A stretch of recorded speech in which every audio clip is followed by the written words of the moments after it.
It's Thursday, and I'm so excited to be here with my partner in crime, and of course with a new guest. Every week we just stepping it up. So y'all better keep up. Y'all need to keep up. I am first going to tell you before we get started. I need everyone to share this video. One thing that we always talk about, and the reason or the purpose behind having the Block podcast, is so that we can grow as a community, right? We can spread the knowledge, the journeys, the information, all this stuff within our community. But if we're not sharing it to our circle of influence or our circle of people, then what good are we doing? We have to make sure we do our part in the community and sharing this information. You never know what guests we may have on, and what you may learn from it. I know over the last 2 years being here on the Black Podcast as a co-host, I've learned so much. And so there's times that I have to go back and look at past guests to remind myself of their journey and their story. And so we have to do that. We have to do our part within the community. We can't just sit back and talk about, well, we wish things were different, and we wish things were, I wish we had this, and I wish I had this connection, because we bring in people within our community who have an impact or an influence. You can contact these people. You can find out more about their stories. You can build your own relationship with these guests that we have. So we have to make sure that we really doing our part, and sharing the Black podcast on all the social medias, whether it's LinkedIn or it's on Facebook or YouTube or MySpace or whatever we're on. Make sure that you're doing your part in sharing the video. And so, that my background is in education and athletics, and I've been doing that for 17 years. And what we noticed, and what I noticed within the educational system, was that there was a cycle of young Black men that continued to come through, having the same challenges, having the same story, having the same journey. And so we decided to create this space, the Black Podcast, because there were common challenges within our community that I saw within education and athletics, and that Brian saw within social work and psychology, in the social work space. And so it's our responsibility as members or people of color within our community to make sure that we put ourselves at the table in position that we can make a change for those that are coming up, right? And so we have to continue to pay forward. We have to continue to share our gifts and our talents and our concerns, and not just say, this is a concern I have, but what can I do? And so that's why we created this space, the Black Podcast, because this is what we're doing to create that change and bring up those conversations within the Black community, dealing with in the educational space that needs to be talked about, that needs to be said, that needs to be brought to the table, that needs to be addressed. So please make sure you do your part and share the Black Podcast on all your social media. Brian. So this is probably the first time in about a month that I'm actually sitting still during the opening of our show, actually in place. Yeah, and it's one of those things that in our community we don't have enough people that understand taking ownership. So like really positioning yourself to own what you do and to not be at the beck and call of someone else. But at the same time, like life gets thrown at you and everything doesn't go as as scheduled or according to the plans. But at the same time, when you're authentic and you're real and you don't have anybody to impress, but just really going out and do what you do for those that you serve, then you ain't got to trip on it. But we are here again. I am glad to be here because, as Dr. Hobson just mentioned, like she always learns something. And that's what it's all about. Like, I don't care how quickly she got her PhD or her doctorate. I don't care how quickly I got mine. I don't care how quickly I got my master's and multiple degrees. There is always somebody that we can learn from. No matter how far we've made it in life, there's always someone we can learn from. And especially when they're coming from a different geographical area, different background, different walks of life. So we have to understand the importance of coming together as a collective masses to show the broader community that, look, you may not see this in your community, but somebody else out there that looks like you is actually doing this type of work, is actually making this type of impact. So sit back, grab you some tea and take a listen. So I'm not going to go in on myself. As you heard, Dr. Hobson mentioned, my background is in psychology and social work. A lot of people see me highly active in the financial education and business space right now, but I just use my psychology and social work skills to help impact lives in those communities. Ultimately, we want to be able to position the next generation to not have to trip over the same hurdles and obstacles that we did and have a smoother path towards success, but also helping them understand their individuality so that they can create their own path. So I'm off of that note. We're going to go ahead and bring to you our guest for today. And I'm ready to sit back and get the goods because she is in a position that so many of us, maybe, especially in the athletics or in the educational space, so many of us, we somewhat wonder, what does it feel like to be in that top dog position? So without further ado, Dr. Alena Zachery-Ross, how's it going? Great. I'm so happy to be here to just be able to just talk and put ideas on the table and just share with one another. Absolutely. Well, you're so amazing. I said I'm gonna give it a shot when I reached out, and you say sure. I said we are in there like swimwear. I am so excited to have you. Such an amazing woman. Um, a lot of us, of course, me and Brian and the rest of the people that see your work, we only get an opportunity to see a picture, right? Or a video, or, a 30-second video that you may say something, and for some, we look back and say, oh, wow, look at her life and what a journey. And that's such a blessing. And it's so, great. But I'm always thinking deeper, and I'm always thinking, I just wonder what her story is like. What's behind the smile? Where did the tears? Were there any tears? Were there any sweat? Was there any challenges? Because those things are what helps us to grow, right? And so it's not the 30 seconds that it takes to take a picture or make a video, but it's like we want to know about you, and we know that behind every glory is a story. And so before we get started on what exactly you're doing right now, we want to talk about where you're from, and the dynamics of your family, and just kind of how you grew up, and take us through that journey for us if you can. Oh, I love to. Well, again, thank you for having me. I'm honored to be here because you guys are the ones doing the work. We got to keep staying connected to our folks, and you do a great job at doing that. So keep up that great work. There's always a story. I grew up, I'm very fortunate. My mother was a teacher for Detroit Public Schools for almost 40 years. And so I grew up actually in classrooms. If I wasn't in school, I was still at school with my mother. And, back in the day, they just were a different breed of teachers. And so she taught me that love of education. I had my first experiences dealing with students, building relationships with students, watching her and being in her classroom and tutoring kids in her room.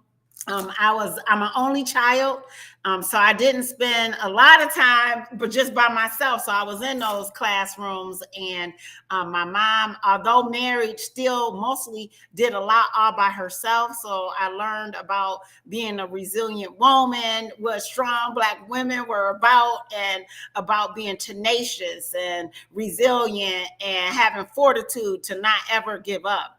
And so I feel like I'm writing a book, and part of the first chapter is about parents as the first teachers, because I don't think I'd have the confidence to do the things that I did. I would make up just stuff to do all the time, and my mother would just be like, okay. Like she didn't say you couldn't do anything. She made me believe that I could do anything and everything. And I just know that parents are so dynamic. I think that's like the childhood lesson. Although there was trials, Although my mom was doing everything just on her income, and at that time, teachers' income, I know right now is still an issue. I would say it's But still. I'm not even trying to pretend. But back then, it was truly a sacrifice. And just her example, even the example of when Black women at that time, you couldn't even be anything but a nurse or a teacher, so thinking about the options that she had, she made me really realize the importance of this field, that it was a noble profession. It was something that people should do. Unlike now when we have a teacher shortage and people are like, don't go into education. It was through that example of the impact and watching students come back. And even right now, when we put up her Christmas tree every year, they would bring her ornaments. Their first grade teacher ornaments. So she has ornaments from all the way, like 60s, 70s, all through the years, from students who brought her Christmas ornaments through the year. So I know my love of education comes from that early childhood experience. Wow. And we truly appreciate you sharing your mom and her service. I remember when I first started teaching, I was sitting in the room and people would stand up and say, where is everyone that's, has 10 years? And then somebody stands up and everybody, and then 20 years. And I just kept thinking, no, that's not going to be me. Like, I'm not staying here 45 years, but there's some people that just really love being in that space. And I think that everyone has their space, right? So if you want to stay in education and you want to continue to teach, that's great. If you want to continue to move up, that's great. If not, but it's a journey for everyone. And so I love when I do see the teachers that are there, educators that are there, who've been in there 30, 40, 50 years and they still love what they do, because that's what you want. You don't just stick around for 40 years, but continue to love what you're doing. And I know coaches like that who coached me in elementary school, and they can talk about track right now on the phone for 2-3 hours. And I'm like, okay, well, I'm about to go, but that's what they love to do. That's what they're passionate about doing. And so I really respect those that are in that space. Can you talk about, was there any activities that you were involved in while you were in school, or were you, how was that journey growing up? I know your mother was in education, so I know, that was a priority. It might not even been a conversation, because it was like, I know back then there was no options of are you going to go to school, or are you going to graduate from high school, or nowadays we have these conversations like, are you going to college, are you going to so back then it was like non-negotiable. Like you go to high school, you go to college, that's what you about to do. But if you can just talk about the conversations, or just the that experience for you. Were you in any kind of activities, any athletics? And I know you talked about you played in the band and stuff like that. So talk about some of the things that you were involved in, while being in, I guess, secondary school. Yeah, well, let me first say just about that expectation, because my grandparents only went to 3rd and 8th grade education. So we're not that far. We forget we're not that far from all these people getting doctorates and bachelors and masters. And so my mom went to school because of our church. It was a CME church, so she went to Texas College because of that, not because our family just knew so much about education. And I think sometimes people see folks and you say, oh, you got a doctorate, yeah, that must mean everybody in your family. No, my if it weren't for the church, my mother wouldn't have probably had that opportunity and gotten that exposure. I think that drives, how is it that she was so willing to allow me to do so many things? Because I was, when I graduated, I was Woman of the Year. And it was because I think I literally, my mom helped me believe I could do anything. So I was the president of the National Honor Society. I was the captain of the track team and the basketball team. I was the drum major and did concert and band. It was just so many things that I just didn't know that there was a limit. So I took college classes. I did everything in high school that I could possibly do just because I did plays. I was in a play and I was a big girl. So all these little girls, I was like, well, I'm going to be a pygmy woman. But I think the conversations were, hey, I wonder about this. And my mom would be like, okay, so why not? You know, like it really was. And it wasn't, again, on a teacher's salary. So it wasn't like, oh, she had so much. It was just that we weren't going to have a barrier. For example, I played in the American Musical Ambassadors, which means you go to Europe and play all summer long.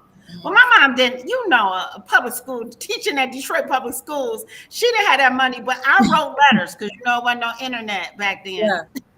In 1989, turning 90. So I literally wrote letters and asked people for donations. But, can students, I don't even know if today they would even know how, because there's things so much at our fingertips. But because just of the belief that, okay, nothing's impossible, and just putting it on the table to help me think, okay, well, if I just try it, I can get accepted, but go try. See if you can get it paid for. And I had enough money to go and to have money to spend while I was there. Again, not because people see you and think, oh, you had all this income and all that. Oh, no, it wasn't because of any of that. It's just that determination. And I think most of us, when you see any of us, people especially that look like us or from communities like I grew up in, it's because of that grit, because of the hard work, because we're not afraid to hear no. I have heard no so many times that I just chuckle at it and I still come back and be like, are you sure? I think y'all forgot to call me. They're like, no, we didn't. Right, no. Wow. Yeah. But all those things help today. You think about the fact that I could being collaborative, not afraid to ask for things if it's not given the first time. Oftentimes, we forget to teach kids about that now. And those are some good lessons that I still do. I'm still asking the legislator for money for my school district right now because I'm not afraid to ask, and they say no. All they can do, the worst part, is say no. Right. Yeah.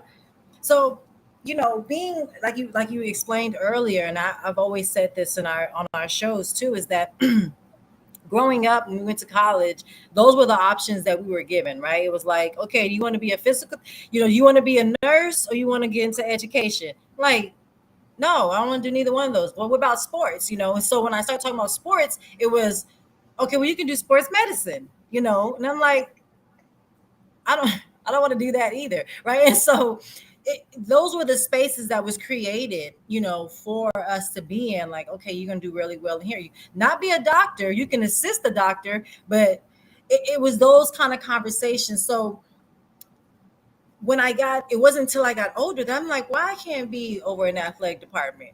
Why I can't tell someone what they need to do and how to fix their program, and so we didn't have those kind of conversations. But you had those, like your mother was saying, you can be anything you want to be, and back then you really believed that, and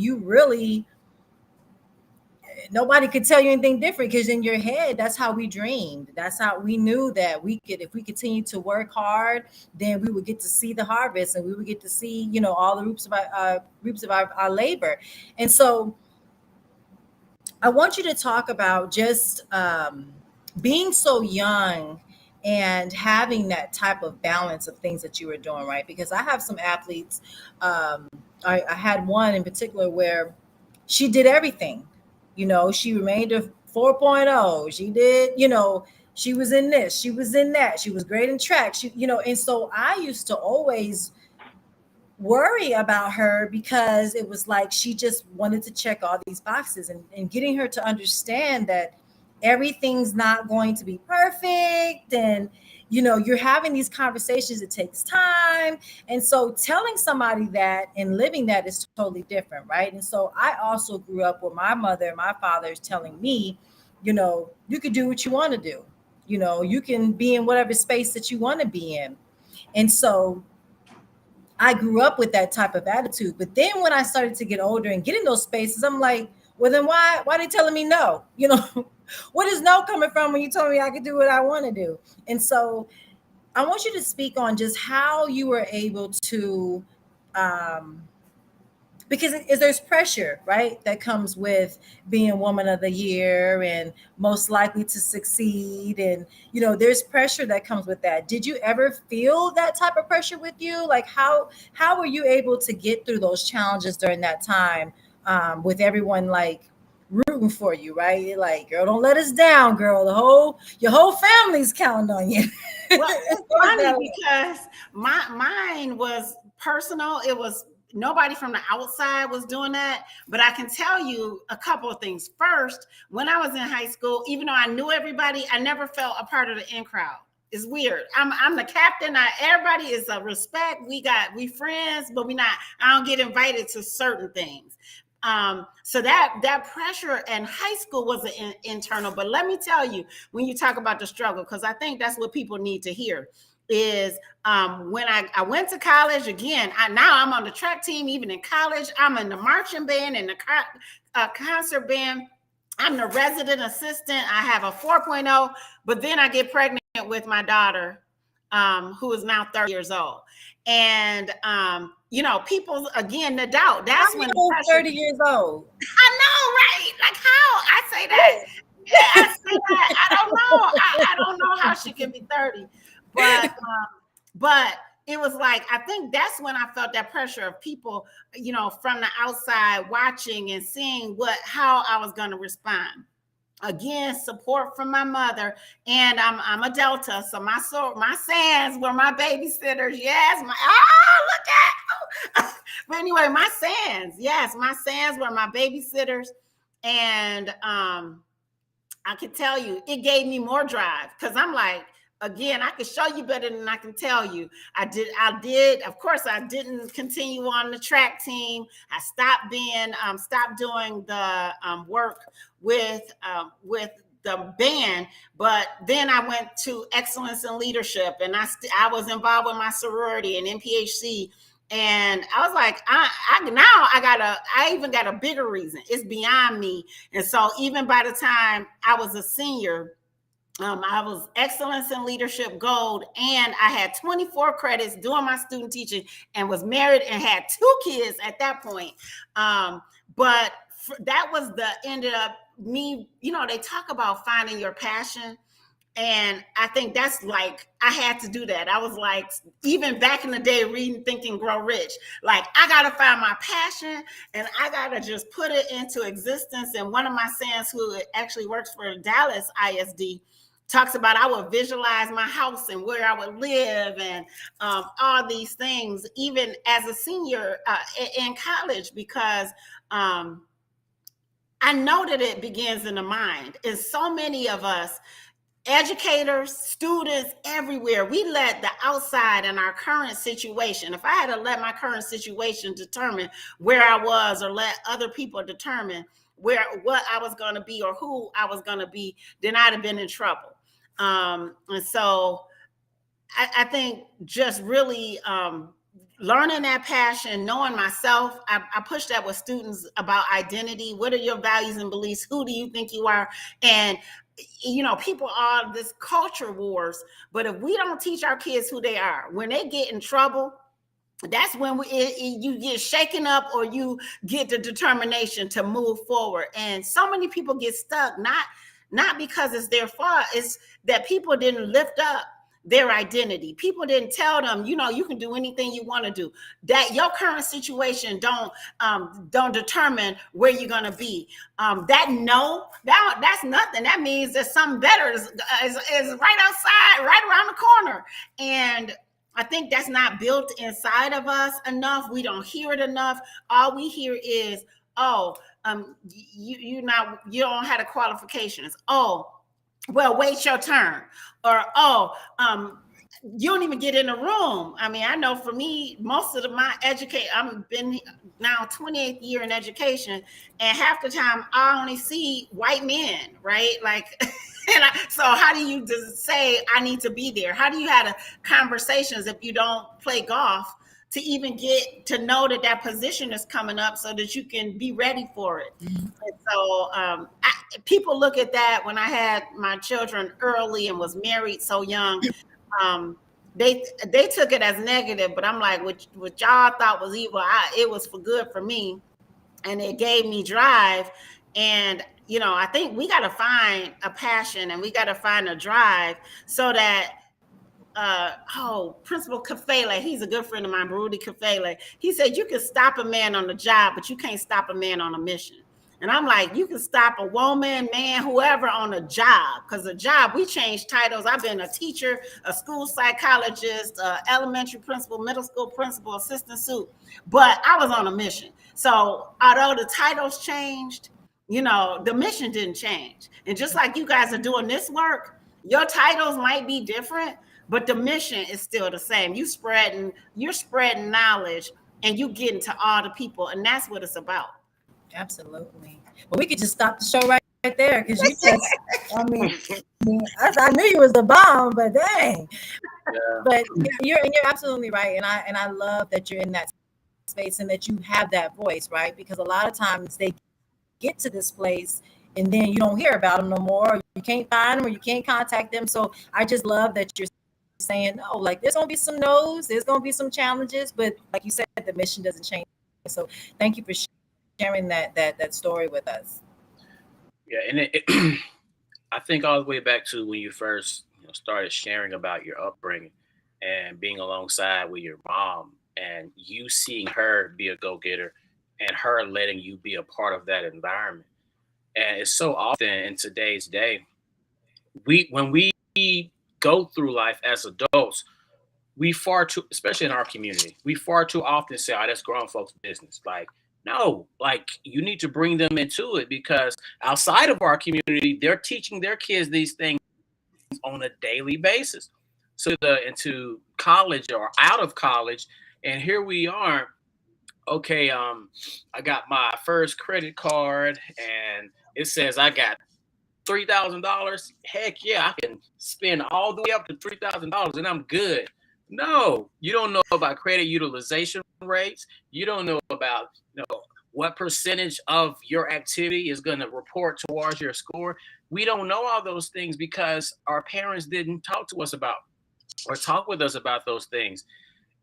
And we can only be the example as parents. Obviously, we can't choose their path. We can't choose what they ultimately desire to do, but at least we can plant those seeds. So whenever they do encounter a similar situation as they get older, they'll at least know how to somewhat navigate it.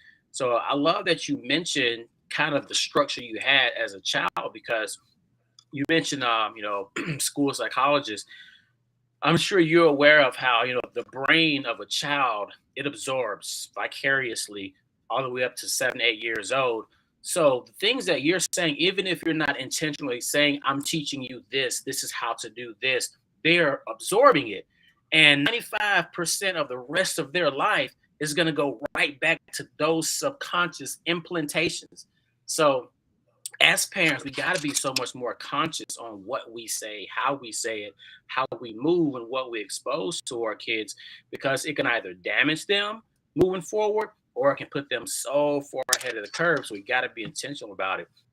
So if you don't mind, give us you've dropped it in some of what you shared already, but give us one thing that you learned from your mom coming up that you would say is something that either you continue to go back to when you're going through a rough time, or something that you use that's like a token of, this is why I'm going to keep pushing through regardless of the obstacles. Yeah, there's two things. First of all, just the importance of being grounded in family. It didn't matter if my mom's siblings didn't have the same education or whatever. We went over my grandma's house every Sunday, mostly every lots of nights, and they were real. You know, it wasn't no, oh, you're so great. You know, it was real talk, and you got to connect to people who are going to keep you grounded no matter what. That's gonna tell you the truth. That's gonna say your hair look bad. Why you got all that makeup on your eyes? I think I'm looking good. My family, they be like, what? My mom's the same way. She's like, are you doing red lipstick today? So, you know, like you gotta have that corner, because you're gonna have people blowing your head up, people telling you all kind of things, but you have to have some folks that are real with you, that you can go to, that you can cry with, that you can be like, oh my gosh, yep, I'm out here looking like this way to these folks, and I gotta do my code switching and everything else. But I got to have that I can always go back to family, and no, they're not gonna tell me what I want to hear, but they're gonna tell me what I need to hear. And so that's number one. She did that through example. And then, and even through trials, I got to tell you, because my dad, that's a whole different story. But she was going through, and I could watch. She'd go to family. She wasn't going and calling. Thank God we didn't have social media. She'd go to family and be like, hey, this was happening. And, you know, and they would be the ones to support. And they still there. They're the ones that's always there. Secondly, I do have a strong sense of faith. And I think that's important. No matter what people do, they got to know it's something bigger than them. It's some people I meet, especially superintendents, they act like they are God or something. Like, it start with them, they Alpha and Omega. And I'm like, please, we all serve folks, you know, we all like, it's everybody who I work with, we in my district, we say we're stronger together. And that means everybody, you know, the people that pick up the kids from the bus to feed them when they get there for breakfast, the parapros, every single person. But you got to believe that can't be faked. You know, that's why people leave organizations. You know, they feel like they're not valued. And that has helped me just straight up, just knowing like, I'm just the same person. I got a different job, but we all serve the same God. And when things go bad, I don't care what man do, because people do some bad stuff to us. Then I'm like, okay, vengeance is not mine. Let me, like, you know, that faith, I'll be like, okay, you're going to get them right. No. But well, you got it, right? right. But you got to have that faith and know that it's something bigger than you, because you can try. We can apply for jobs. We can get in rooms where people turning on us and people stabbing us on our backs.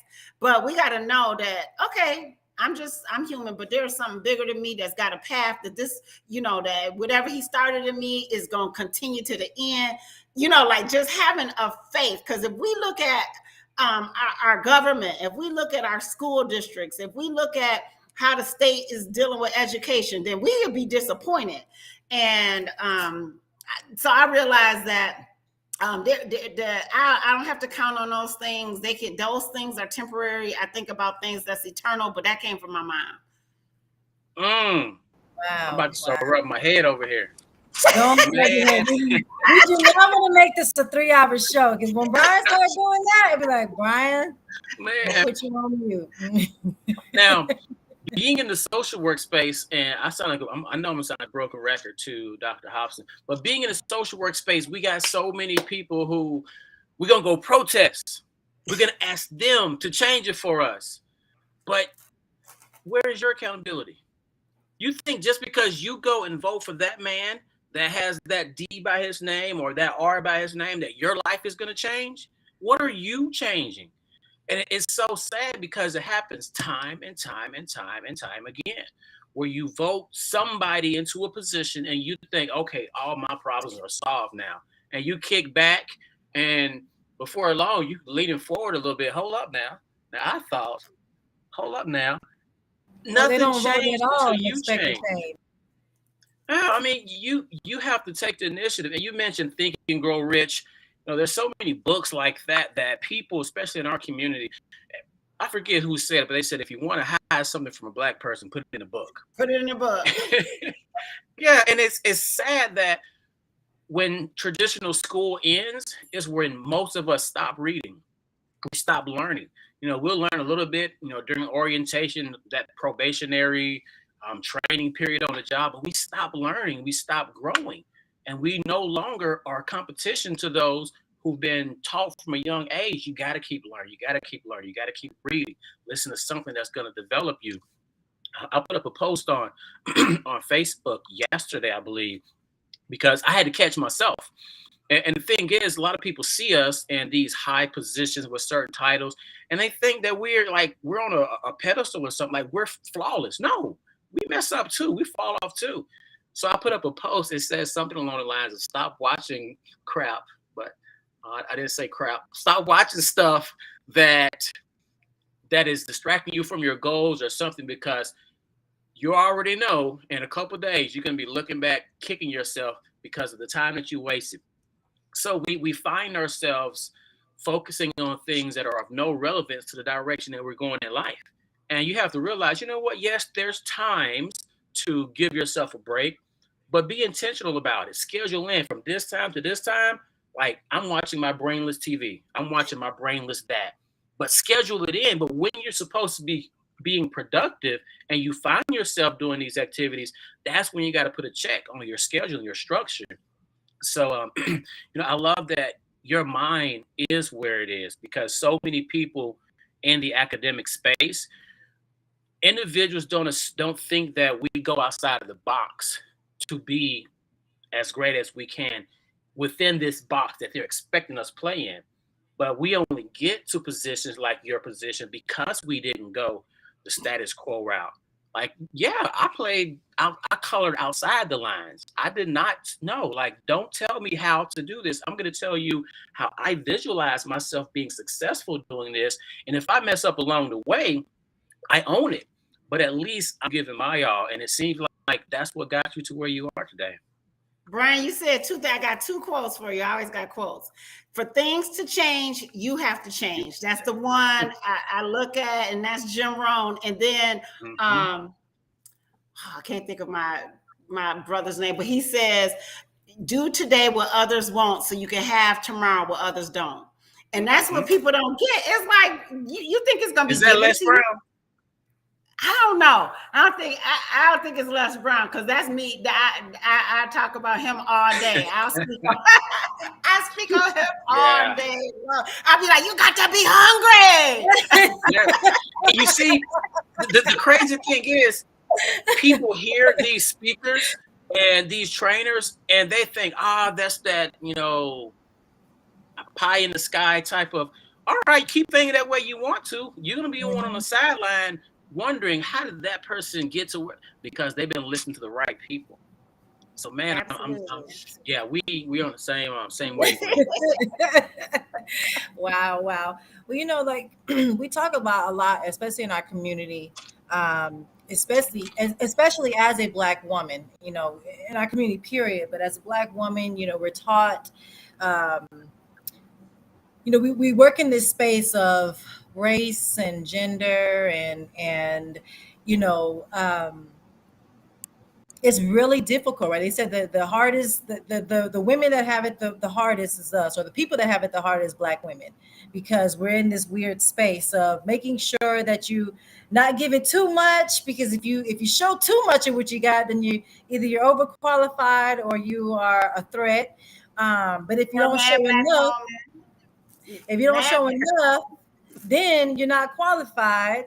And so we're in this space of always trying, I remember going on these interviews and it's like, okay, I need to tie my hair back. So I tie it back into a bun, and then I don't tie it into a bun, and I wear it straight. And then I wear, you go through these changes and trying to make sure that you don't come off too strong, because again, you're going to be the angry Black woman, or you don't want to come off too soft or too energetic like you, because it's like, does she take anything serious? Is anybody going to take her serious? She's way too happy, so you're always having to try to figure out, how do I fit into this space, right? And so you talked about mission, but it has a lot to do with our faith.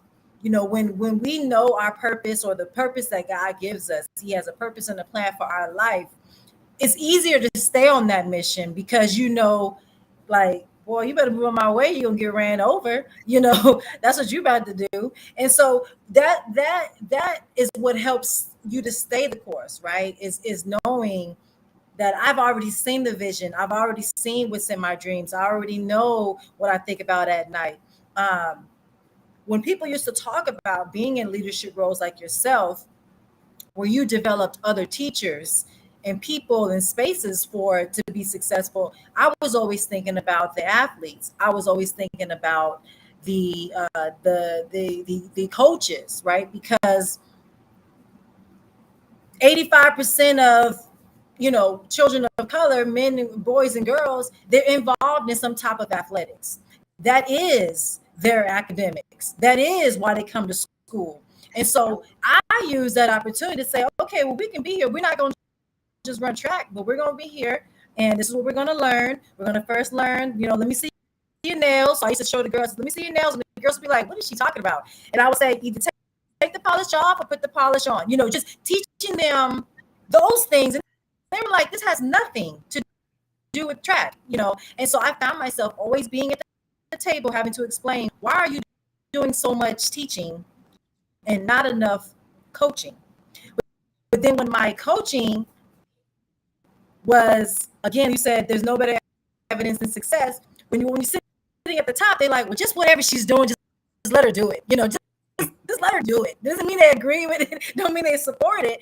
But I knew I teach life first.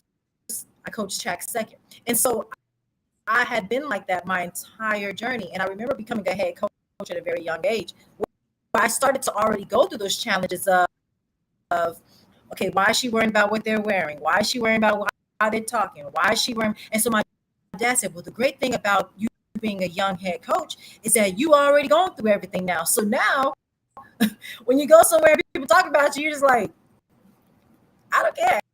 This is how I do it. So I want you to talk about just being in this space where, like Brian was talking about, change. Now you're here at the table, where some people still will feel like, okay, we allowed you to come up, don't mess it up, okay? Don't come up here trying to change the system, okay? So I want you to speak on being now at that level where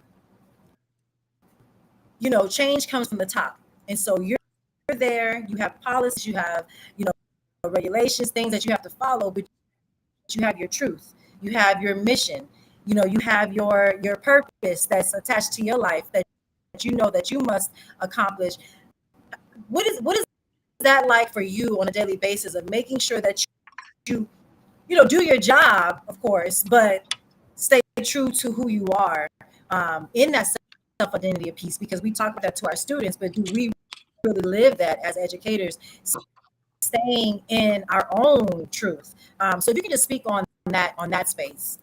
Definitely.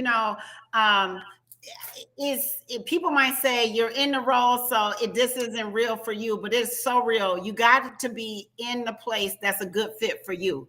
I work with search firms. I used to work with a superintendent search firm, and I would talk to people about that all the time. I'm doing actually a webinar with our state superintendents association about how to become a superintendent. And I tell them about fit. At first, everybody just want the title and the job, and they want me.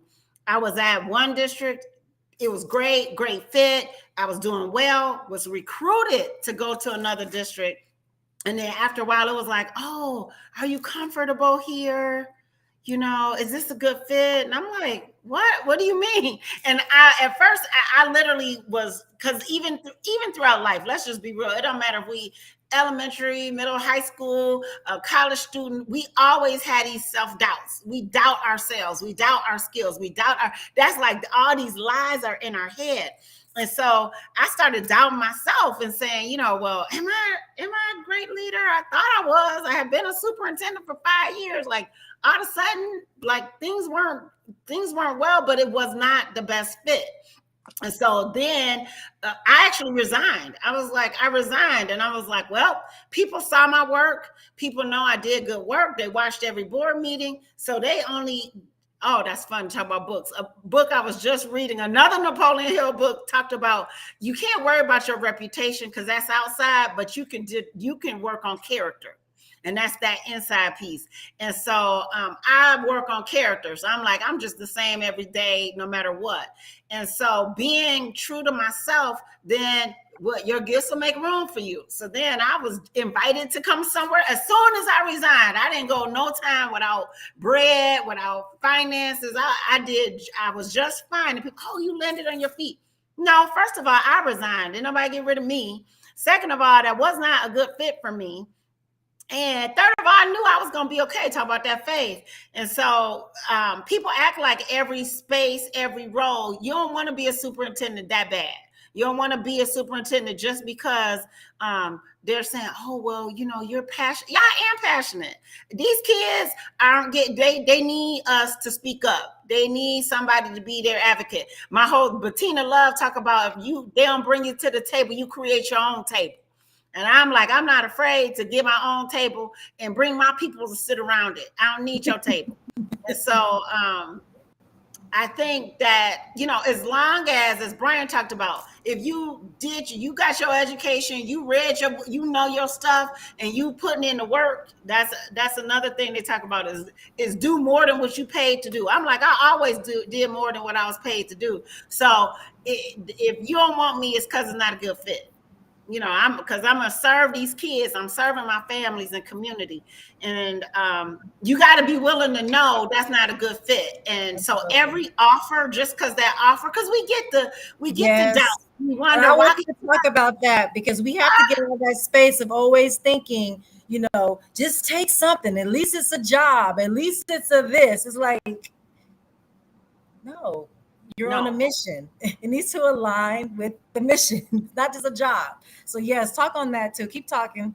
No, that's what I talk to people about who are aspiring. Don't just jump at anything and everything. That position is going to be there. If you need a different experience, I'm always, even in my district, if you got to go to a different place to think that might get you there, that's great. As long as you're growing and as long as it aligns to your goals, to your vision. And that's why earlier when I said you got to have a passion, you got to have your own mission. And if it don't align, then you don't even need, why are you even applying for that? And as Brian said, why don't you do the research? You watch that board meeting, you know you didn't fit in that space and you still applied, and now you unhappy. Because it's people all the time. They leave their job, they leave a place where it was feeling good for just a little bit more money, and now they unhappy. We have to be sure. I call it mission and vision aligned. Wherever we are, we mission and vision aligned. If somebody even comes to my district, as hard as it is to find places and people right now that are qualified, they might be wonderful, but if they're not mission and vision aligned, we got to help them see that, because our kids know if you're not comfortable in that place where you are, you're not serving the kids right. You're not being a good colleague. You're trying to get out of there because you waking up in the morning like, Lord, why I got to go there, and trying to run out. And so that you got to know who you are first. Nobody's going to make you know that. But let's be real, you're not gonna be good in every place. You're not the best person for every place. And so I think I'm okay with that, knowing that. And so in certain places I'm not gonna lean towards, because they're not gonna see how good you really are. They're gonna miss the gifts. They're gonna miss the gifts in front of them. You bringing power, you got some gifts that should be shared. And if they trying to stifle you, then you don't need to be there. Come on. Yeah. And that's so important in knowing how things align with you. Well, knowing what your vision is first, what impact do you actually want to leave on this world? But then making sure that you don't jump at every opportunity. Because I remember I was working on my master's degree. And I started to make a name for myself on campus. So different departments will reach out for me. Hey, Brian, we'd love for you to come to this organization, come and help with this project. And I was a yes man for the longest. Yeah, I'll do it. Yeah, I'll do it. And one of my professors mentioned, Brian, he came to me with an opportunity. He was actually the coordinator of the MSW program. He came to me with an opportunity. Before he told me, he said, Brian, I would think more of you as a man if you told me no, knowing that this isn't what you should be doing, than if you told me yes just to appease me. And I remember after that conversation with him, every opportunity that was brought to me, I really evaluated, like, is this actually going to take me towards the mission I'm looking to accomplish while I'm in this program? And one department reached out to me, and I turned them down. And I went to a meeting with the coordinator later, and I mentioned it. He's like, "Oh, I already knew they reached out. I wasn't going to say anything. I was going to see what decision you made." And that was like the beginning for me of learning that you can't just jump at every opportunity. And it was 2019 when I started to the program that I met Dr. Hobson through. I started to gain a lot of traction through my notoriety with that coaching program, and I had people all over the world really part of various different companies. And I remember this one lady reached out to me just ranting and raving. We have the global VP of sales. He makes X number of million per month. He's the top this. And I told her, those numbers don't move me. Like, as if what he is expecting from me and my contribution to whatever your company is doing, if it's not in alignment with where I'm going, I'm not with it. And that was 2019. And I can't tell you the number of times that I had people just throwing numbers at me. Hey, come and do this. We make this amount of money, this person. No, I don't care. If you, first and foremost, and I want everybody to hear this, and you can give your piece on this as well. If someone throws at you everything that they want you to be part of, and they're saying you would be great for this, but they have anything about yourself or anything about your dreams, your goals, they don't care about you. They are trying to use you. So, like, don't be trying to impress me without even knowing what I'm about. So, have you ever had any experience like that where someone saw value in you and they just wanted to milk that value out of you for their benefit?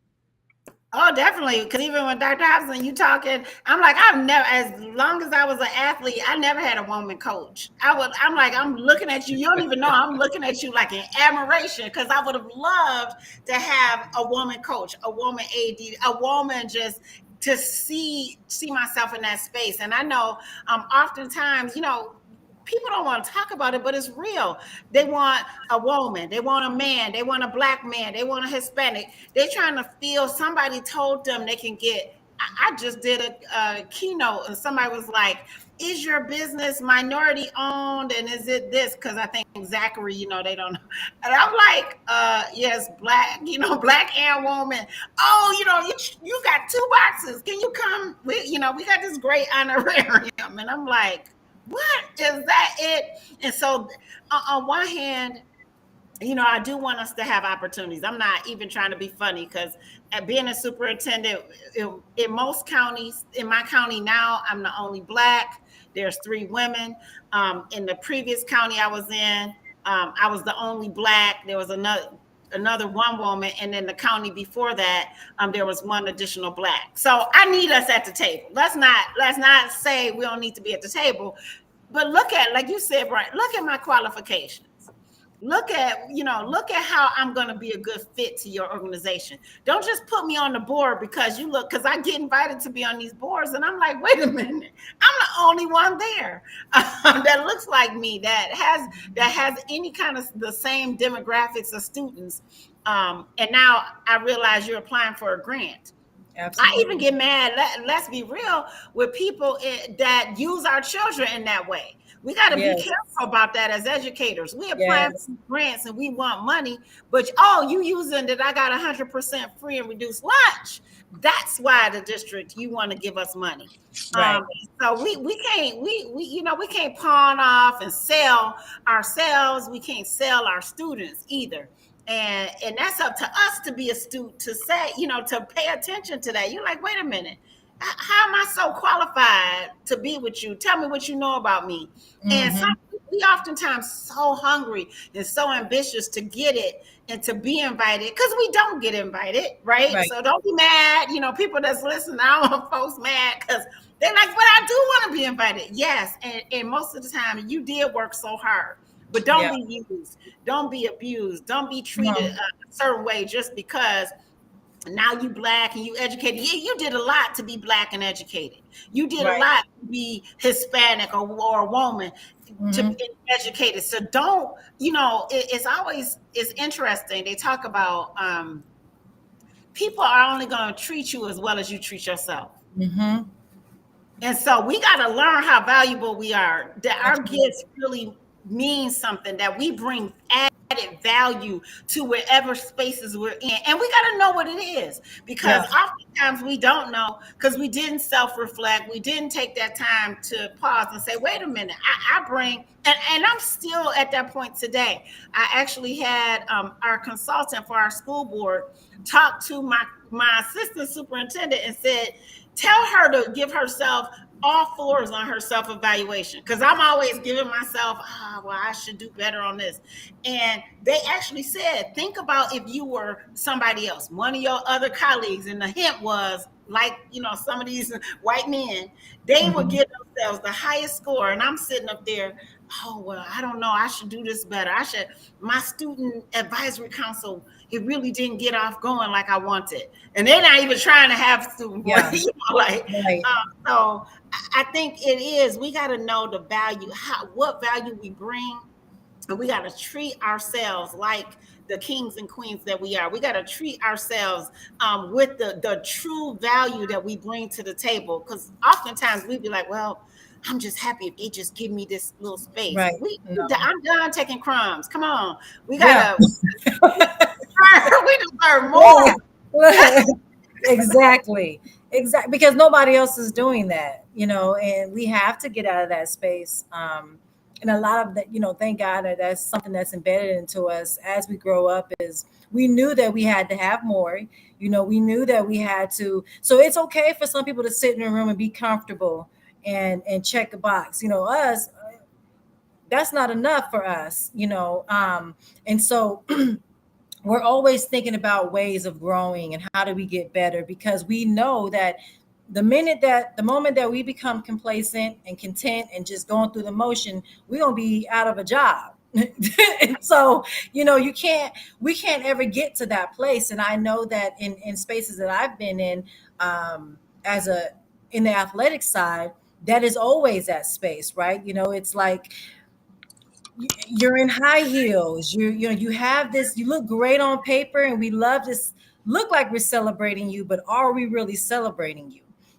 And unfortunately, it is a very white male dominant profession, right? Even in education, period. We already know what it is, but even more so on the athletic side. Now, coaches, you can find a million African American coaches all over the world.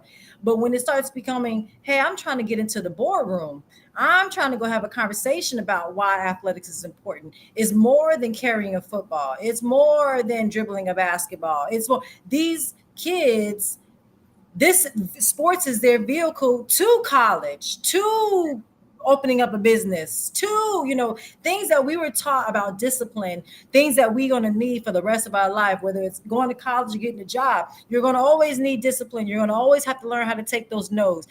Sports teach you those no's. Sports teach you, like, today you got beat. What you going to do on Monday? You going to suit up and you going to do something about it, or you going to continue to show up on the track or wherever and take an L, So we had to learn how to overcome those spaces. So even as a woman right now, a Black woman in those spaces, and your mission, your purpose, and you're still in somebody else's space. You're still in this space of like, I got to learn how to operate in this space. Yeah, I could take the no's and the challenges, but it's not always just them that are creating that space, right? Sometimes it's us. And like you said before, how many people are we bringing up? How many people are we connecting to? How many people are we saying, let's build relationships with?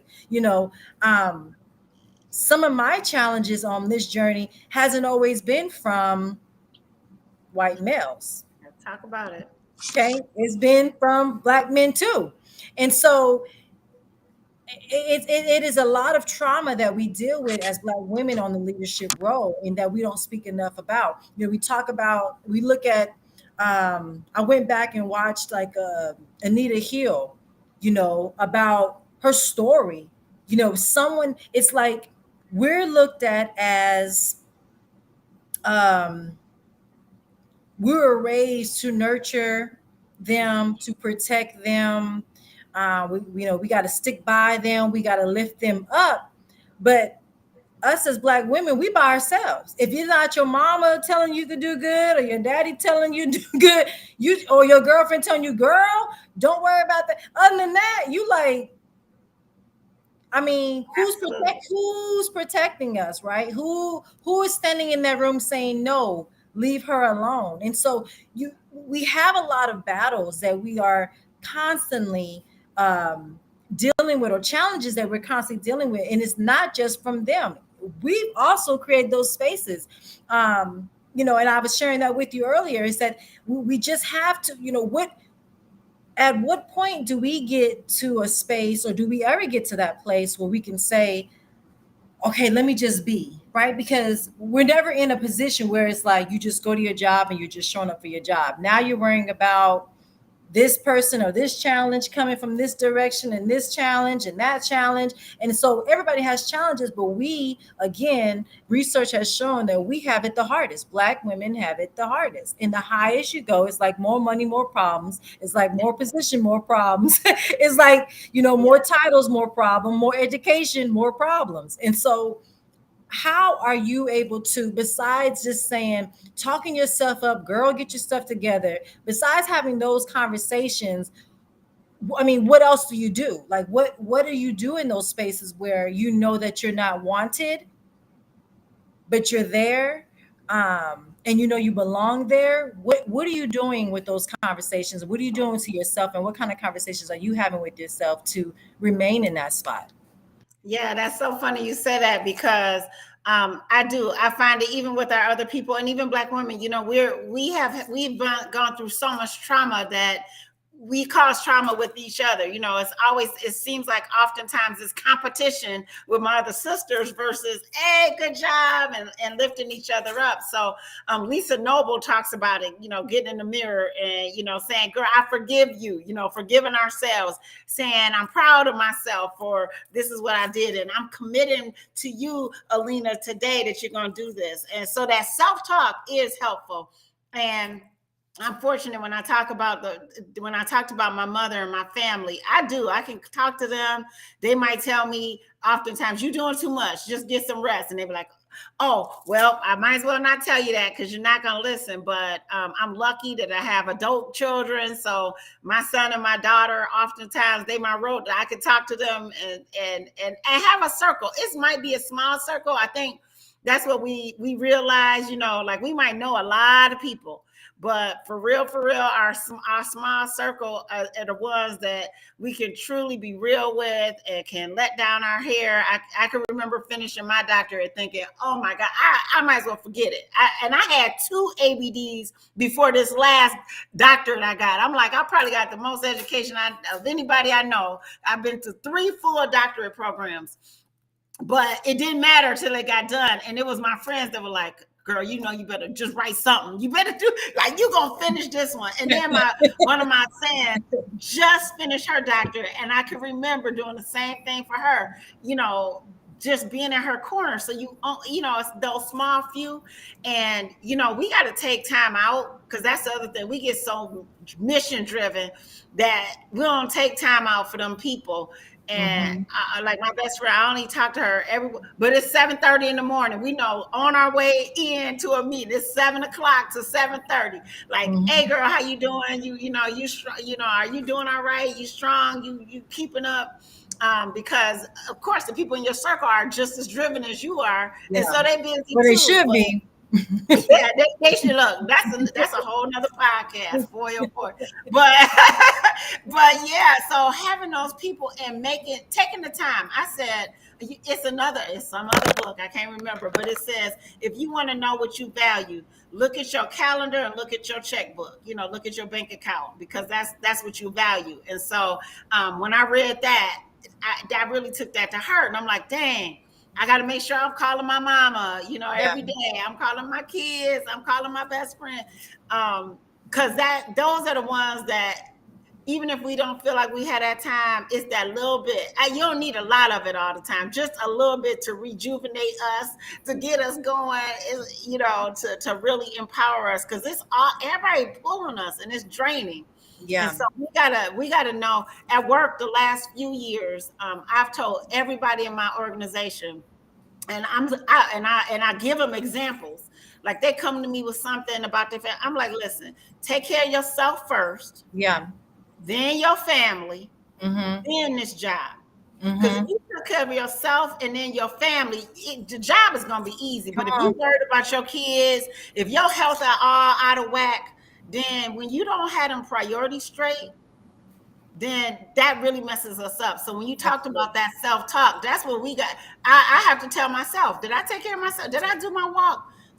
People laugh because I have my HR director. We have daily self-care. We walk during our meeting every day. If I'm in the district, we going for a walk, and people teased us. Yeah. They're like, oh, y'all going out for your walk? Yes, we are. Look, with a straight face, like, absolutely. say something. Absolutely. Daily, it's on my calendar, daily SC. Because if I'm not taking care of myself, ain't nobody else gonna do it. And nobody gonna take care of my family. My family are my closest friends and my family. And then when those things are in order, I can be on and popping at work. I can be my best self. But I think when you talk about that, it's like, what do we do to make sure we're in that space? Yeah. That's part of why we can't show up right, because the family messed up, because your back hurt, you ain't taking care of yourself. Right. And I think that one of the things, especially on my journey, was that the hardest thing I had to do was learn how to forgive myself. Ooh. When I stayed in my closet and I cried and I prayed, and I just realized that I have forgiven everyone in my life except for myself. For the stuff that I said to myself, for the amount of pressure I put on myself, I had to get to that place. And it's still, it's still it's an everyday journey. We're always, going to have that space where it's like, well, we have to continue to press. We do that in our community a lot. We mask and we continue to work and we work and we work, and we don't take that time. So I really appreciate you sharing that not only are you in a leadership role, but you're telling your people, hey, I can't do nothing with you if you're not at your best. And so I really appreciate you saying that and being in that space, because that is important. When we talk about time, we talk about space, we talk about our mission. And there's no better example than having someone in a leadership role who is doing the same thing, that you can say, she go on her walk every day. She's doing that every day, and it's through your obedience and through your leadership and through you living out your mission that others grow and others can see the value of time and family and self and all those things. Is through you, not just by you talking, but you are the professional development walking around. People can see that you're doing that, and we truly appreciate you being in that space. And taking ownership of that, because we don't have enough leaders. So tell us where we can find you. I know you have a book coming up. So if you already have the title dropping, you could drop the title us and let us know about that if there's any pre-orders. But please let us know how we can continue to support you, and where we can find you, because you never know who. There's so many people on this podcast that, through your story and through your journey, they're like, I just got to know, but I'm straight. I just got to know that I'm straight. And so where can people find you? What events do you have coming up? Where can they buy your products and get your book when it's coming and all that good stuff? Thank you again. Thank you for having me on. This has been such a great conversation. I'm like, we gotta do this again. And certainly, my book is coming out, Unstoppable Leadership, and I have it's going to be a series because we talk about coaching. The first one is about how I got here and in some basic principles, Brian, that you read about in other books. So it's 10 chapters on that. So that's coming out. Follow me on Twitter at Alena Zachary. My website, if people want to see work I've done, AlenaZachery-Ross.com. Next week, I'm doing a talk with Admentum. I think that's that one is nationwide. We're going to talk about the teacher shortage. I'll be at AASA talking about using data. So anywhere, most likely I'm going to be there, but the thing is connect. Let's follow each other. If you follow me, I'll follow you, because I'm just not really getting on social media. But I'm doing that not to blow myself up, but I learn from so many people. And so I realized I got to get beyond Michigan. I got to keep going beyond to other places. And I learned from some great educators all over the country. And so please connect. Come to Twitter, come to anywhere you can, so that we can talk and connect. And I'm always happy if people just want to go over things. Oftentimes, I'll just try to help people to go to the next step on their journey, because it's so few people that folks know that look like me and look like you. And we got to always take the time to lift other people up. Absolutely. Well, you are just amazing. I mean, it's just such a blessing to have you on. But we just really look forward to the relationship that we now have, and what we can do to continue to help each other get where we need to go for the betterment of our students, for our future. And so we truly appreciate you being obedient and staying true to who you are, because we need you. And sister to sister, I love you. Thank you so much for just being you, because I'm telling you, you done got a fire under me. I'm like, see, they done messed up. Now I'm about to start. They done messed up. So I'm just so glad that you were available and able to just drop those nuggets, because we never know, what we may get out of someone's story. And so we just truly appreciate you being an open book. Please go out to get her book when it comes out. And make sure you read, right? They said it's in the book. So you want to know how to be successful, you got to open the book up, right? And so I may not open the book up, but I'll get an audio version. And it's so funny because when I wrote a book, and then of course I got my doctorate. It's like I don't even do all this reading and all this, and then here I am talking about they're like, you love school? No, not really, but I love, once you get higher up, you really start finding that mission and why you're doing the things that you're doing and having that voice. And so thank you for just continuing to create that space for other leaders and making sure that you stay the course and the mission. So thank you, Doc. You are absolutely amazing. Thanks for having me. I feel the same about you guys. Wonderful. And one last thing that you mentioned that I think we really need to take away is the importance of scheduling in your self-care. Schedule it in so that it doesn't become a quote unquote distraction. So thank you again for leading from the top, speaking on how important that is, because we get our example from those who quote unquote are our leaders.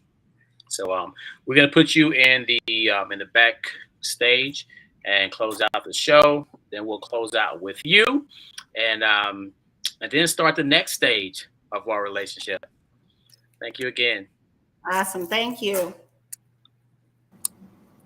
Absolutely amazing. Of course, and once again, we went over, but hey, it was worth it. I mean, just listening to her story, and we need more leaders like that in those spaces to create that space for us.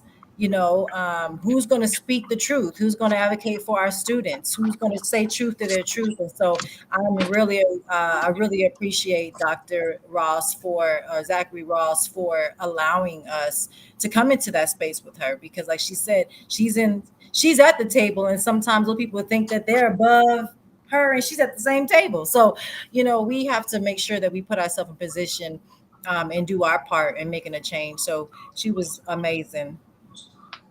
Yep. So I got to run and get my big head son from school. This was a great show, as all of them are. Guys, make sure that you share. Make sure you check us out. We are Yep. hsba.com. If you have someone in your family, or if you yourself are in the academic space and you're looking for some professional development training, you're looking for some mentorship workshops, reach out to us because we love to pour into that next generation. And we'll be back here, same place, same time next week, unless you hear or see otherwise. Yeah, have a good one. See you on the flip.